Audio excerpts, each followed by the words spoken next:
Could you please introduce yourself and the World Beer Hours first? Yes, so my name's Pete Brown. I'm a British beer writer, broadcaster, consultant, all sorts of things. Okay. And I'm the Chief Judge of the World Beer Awards. This is my second year as Chief Judge. The World Beer Awards are based here in the city of Norwich, and I moved to Norwich 18 months ago. From London. From London. Yeah, so when I was in town, the guy said, "You live here, you may as well be the chief judge." So I was a judge for many years before that. Okay. And then my friend and colleague Adrian, he was chief judge, and he said, "I've done enough now. If you want to take over, it'd be very convenient." So, I see. yeah. Nice.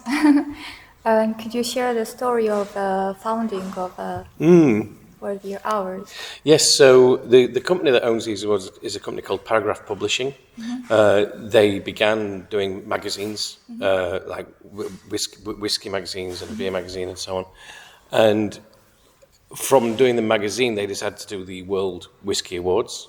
And that went very well. So in 2007, they said, let's do a World Beer Awards as well. And the World Beer Awards has run every year since then. Okay. Even during lockdown, we had beers packaged up with paper covering them so we couldn't see what they were, and did the whole judging over Zoom. So it's happened every year since 2007. Okay. And the awards have been a great success. There's now the World Gin Awards, the World Cider Awards, any alcoholic drink you can think of, there's now a version of that. Nice. So it's since 2007? Yes. Okay, perfect.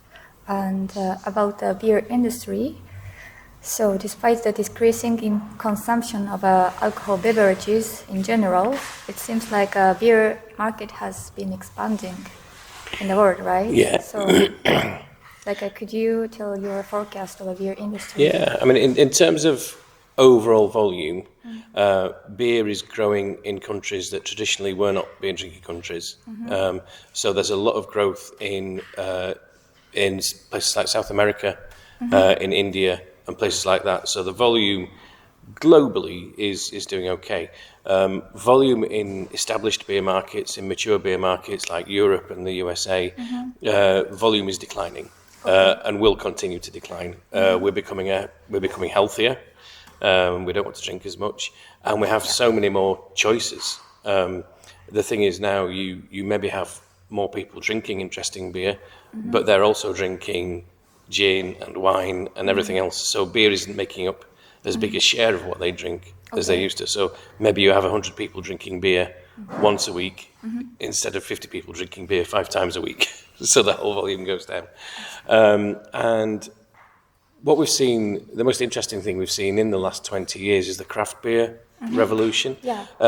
So 2 things about that. One is going away from traditional lager to more interesting beer styles, coming up with traditional beer styles that have maybe been forgotten about and reviving those, maybe experimenting with them a bit more. And the other aspect of it is that beer became very consolidated. Yes, we still have, I think, 5 companies that own 80%, 90% of the beer market. And Anheuser-Busch InBev owns a third of the world's total beer production. But the other thing about craft beer is lots of small independent brewers cropping up in every country in the world that drinks beer. And these small operators basically appealing to established beer drinkers and offering something new, something different. And people do enjoy buying from a smaller business that they see as more authentic. Okay, I see. Thank you.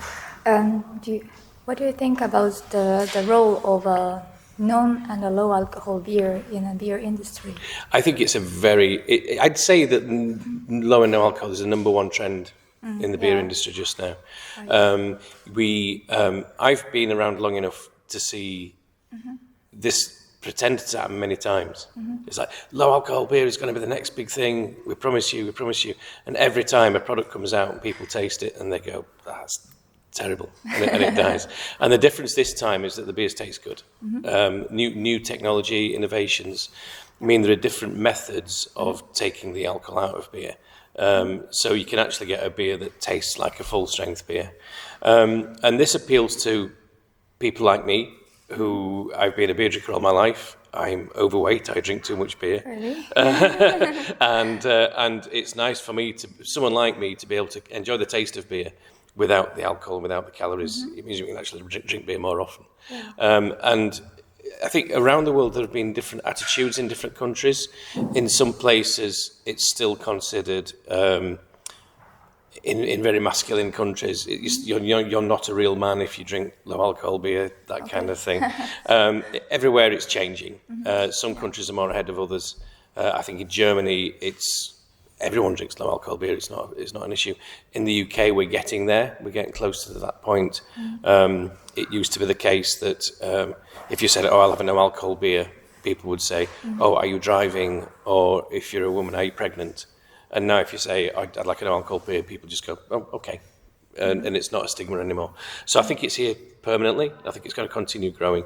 Yeah. And certainly big companies like Heineken and Guinness, they're very committed to growing that market because it's a way for them to get into the phrase that they use which I hate. The phrase they use is to get into new drinking occasions. I see.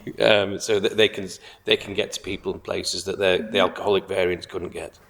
So, you think people drink no or low alcohol beer because they worry about their health, or more like in a curious way? Maybe worrying about their health is a bit too strong, but they're conscious of their health. Yeah. We just it helps you live a slightly healthier lifestyle, and it helps you drink beer on more occasions. And I think an interesting thing happened here a few months ago in supermarkets. At lunchtime, you can get a meal deal. So if you get a sandwich and a snack and a drink for a discounted price. Yeah. And low alcohol beers are now in those meal deals. So you can now have a low alcohol beer at lunchtime, whereas your employer would have probably been very unhappy if you'd had a full strength beer at lunchtime. And something I find frustrating is the growth of very sugary, sweet, unhealthy drinks. A low alcohol beer is actually healthier than soft drinks. So, it's actually, if it tastes nicer and it's lower in sugar, then it's a win-win. Yeah, that's true. I agree. So could you please tell us your future forecast of a no and low alcohol beer? So I think, as I say, it's here to stay. It's going to continue growing. I believe that the growth around the world will be uneven. You'll see certain countries leap forward first, and other countries catching up. But I do think it will continue to grow. When I see some of the forecasts, I think Anheuser-Busch InBev said their target is for low and no alcohol beer to be 25% of their total production. In fact, they said that 5 years ago, and they said within 5 years we wanted to 25. It's nowhere near that. So I doubt it will get to 25% of the market, but I think it will get to somewhere between 10 and 20% of the total market within a few years, and then maybe stay there. Okay. Thank you very much. Thank you. So that's it for our interview, and would you mind to taste our... Of course. Roy?